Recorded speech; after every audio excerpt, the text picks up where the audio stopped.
एकंदरीत परिस्थिती पाहिली तर तुमचा जो लढा आहे तो न्याय हक्कासाठी आहे.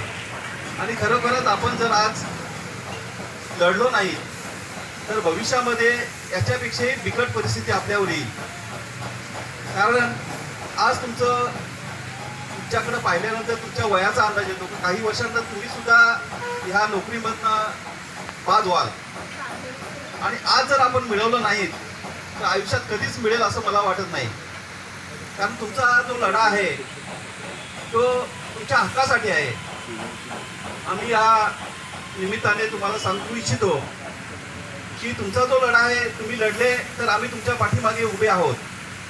आज माझ्यासारखे बरेचसे लोक आहेत प्रत्यक्ष इथे आले नाहीत. मी आज प्रथमतः इथे आलो कारण आम्हाला सुद्धा चीड आलेली आहे या गोष्टीची.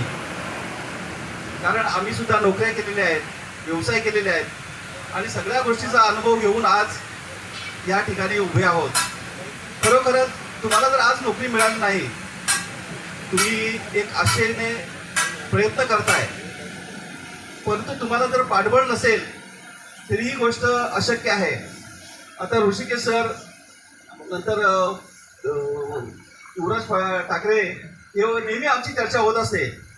कारण बऱ्याच वेळा आपण सौरा साहेबांकडे पण तुम्ही आला होता किंवा मी पण 1-2 वेळा तिथे आलो होतो.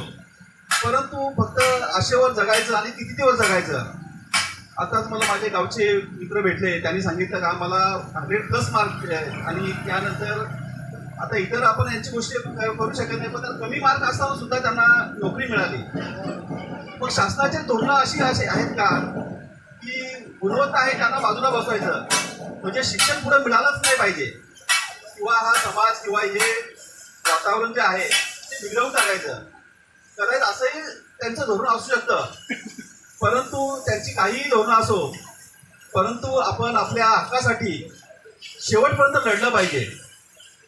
कदाचित वाटेल का हे होईल सगळ्यांचं होईल, प्रथम तुम्ही पुढे राहिले तर तुमच्याबरोबर आम्हाला येता येईल. कारण आज माझ्यासारखे बरेचसे लोक वाट पाहतात की सुरुवात कधी करायची. आणि आपल्या पालघर जिल्ह्यामध्ये आज पाहतोय परिस्थिती दिवसेंदिवस भयानक होत चाललेली आहे. याची प्रत्येकाला जाणीव आहे, परंतु समोर येऊन कोण लढायला तयार नाही.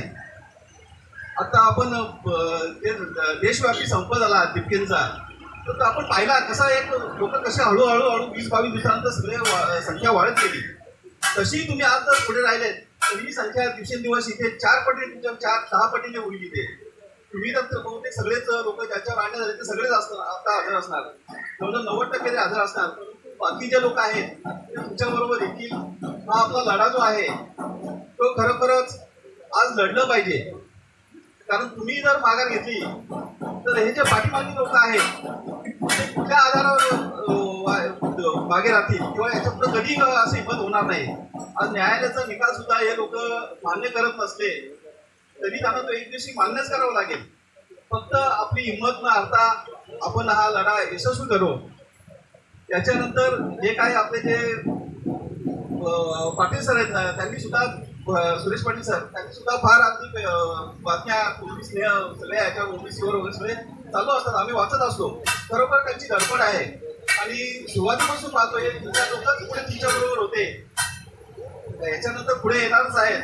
तर आपण याच्या पुढे हा लढा आणखी तीव्र करण्यासाठी आम्ही तुमच्याबरोबर आहेत असं आम्ही आश्वासन देतो. त्याच्याबरोबर काही लोक जे आहेत की आज सुरुवात होती यायला, पण तुमची हिंमत फार महत्वाची. तर ह्या लढ्यासाठी माझ्याकडून थोडासा मोबदला मी काही जाहीर करू इच्छित नाही, पाटील सरकार देतोय. कारण हा लढा यशस्वी करण्यासाठी काही गोष्टीची गरज आहे.